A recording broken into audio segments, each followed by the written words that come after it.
వేములవాడ నియోజకవర్గంలో రాజకీయ వాతావరణం వేడెక్కింది. బీఆర్ఎస్ నియోజకవర్గ ఇన్ఛార్జి చల్మడ లక్ష్మీ నరసింహారావు నివాసంలో నిర్వహించిన ప్రెస్ మీట్లో బీఆర్ఎస్ నేతలు ప్రభుత్వ విప్ ఆది శ్రీనివాస్ కాంగ్రెస్ నాయకులపై తీవ్ర విమర్శలు గుప్పించారు. వేములవాడలో జరిగిన అభివృద్ధిని ప్రజలకు వివరించాలని డిమాండ్ చేస్తూ చేతనైతే అభివృద్ధి అంశంపై బహిరంగ డిబేట్కు సిద్ధమని సవాల్ విసిరారు. నియోజకవర్గ ఇన్ఛార్జిపై ఆరోపణలు చేస్తే సహించుకోమని కాంగ్రెస్ నాయకులు బాధ్యతాయుతంగా మాట్లాడాలని హెచ్చరించారు. ఆది శ్రీనివాస్ రాజకీయ ప్రస్థానంపై ఎద్దేవా చేస్తూ కాంగ్రెస్ పార్టీలో అంతర్గత విభేదాలు పెరిగాయని ఆరోపించారు. గతంలో బీఆర్ఎస్ కు చెందిన వారే ప్రస్తుతం విమర్శలు చేస్తున్నారని గుర్తు చేశారు. ఈ సమావేశంలో పలువురు సీనియర్ నాయకులు, కార్యకర్తలు పెద్ద సంఖ్యలో పాల్గొన్నారు. వాటికి నేరుగా సమాధానం చెప్పకుండా సబ్జెక్టును తప్పుగా పట్టిస్తూ వక్రీకరించి మమ్మల్ని ఏదో విధంగా అడిగిన సమాధానం మన దగ్గర లేదు అని చెప్పేసి అని మీ విప్పు గారిని అడగండి. అభివృద్ధి అని చెప్పేసి అనేది అలాగే మన నరశేఖర్ గారు పార్టీ మార్పు గురించి మీరు అన్నారు కదా, మీ విప్పుగా మీకు తెలియదు కాబట్టి విప్పు గారిని అడగండి. ఒక పార్టీ మీద గెలిచి ఇంకో పార్టీ సపోర్ట్ అని కరెక్ట్ కాదు, అది మీకు తెలియకుండా మీ విప్పు గారిని అడగండి. కాబట్టి దయచేసి అనవసర మాటలు మాట్లాడడం బంద్ చేసి అభివృద్ధి గురించి మీరు మాట్లాడాలి, మీరు చేసిన పనులేందో మాట్లాడాలి. అంతే తప్ప అని ప్రజలను తప్పుదోవ పట్టించి ఏదో మభ్య పెట్టాలని చెప్పేసి అంటే ఎవరు ఊరుకోరు.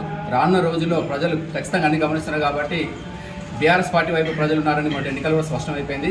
రానున్న రోజుల్లో బీఆర్ఎస్ ప్రభుత్వం వస్తుంది, చెల్మిడ గారు ఎమ్మెల్యేగా అవుతారు. తర్వాత మీరు ఎక్కడికి వెళ్తారో చూద్దామని చెప్పేసి తెలియజేస్తున్నాం. జై తెలంగాణ.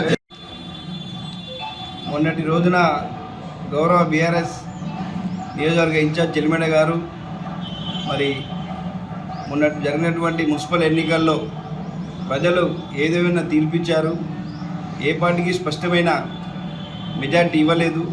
మరి మీకు పడ్డ ఓట్ల శాతం ఎంత, మరి ఇతర పార్టీలకు పడ్డ ఓట్ల శాతం ఎంత అని స్పష్టంగా మరి ప్రెస్ మీట్ పెట్టి చెప్పడం జరిగింది. దానిపై నిన్నటి రోజున కాంగ్రెస్ నాయకులు గౌరవ మున్సిపల్ చైర్మన్ కావచ్చు, వైస్ చైర్మన్ కావచ్చు, మరి వీరు మాట్లాడుతూ ఇలా వేములవాడ పట్టణ అభివృద్ధి మాతోనే జరిగింది, సామాజిక సమతుల్యత మీరు ఎందుకు పాటించలేదు, ఒక సామాజిక వర్గానికి ఇచ్చి మరి మిగతా సామాజిక వర్గాలకు అన్యాయం చేసింది మీ పార్టీ కదా, మీరు కదా అని చెప్పి నేను విప్పుగారిని ప్రశ్నిస్తూ ఉన్నాం.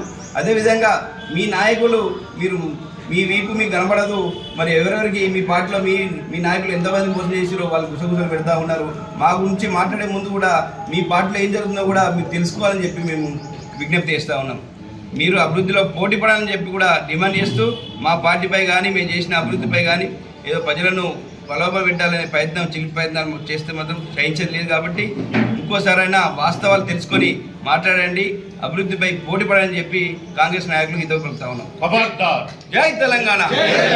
కేసీఆర్ గారి నాయకత్వం, కేటీఆర్ గారి నాయకత్వం. జై తెలంగాణ, జై భీమ్.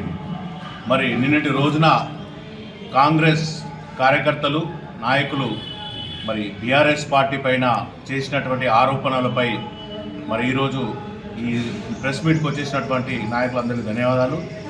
ముందుగా ఒకటే తెలుసుకోండి, మరి బీఆర్ఎస్ పార్టీ నుండి బీఫామ్ ఆశించినటువంటి నరశేఖర్ గారు మరి గత 2 సార్లు కూడా కౌన్సిలర్గా బీఆర్ఎస్ పార్టీ నుంచే మరి ప్రాతినిధ్యం వహిస్తున్న వార్డులో మరి అభివృద్ధి ఇప్పటివరకు చేయలేదా?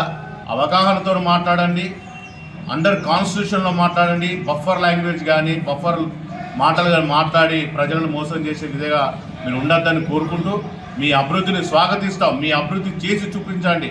ఎంతసేపు బీఆర్ఎస్ ఏం చేయలేదు అంటే ఒక్కటి మీ ప్రభుత్వం నుండి ఎన్ని నిధులు తీసుకొచ్చిర్రు, ఏ పర్మనెంట్ వర్క్ చేసిరు అనేది మరి శ్వేతాపత్రం మీరు విడుదల చేసి ప్రజల ముందు ఉంచాలని కోరుతున్నాను. జై తెలంగాణ.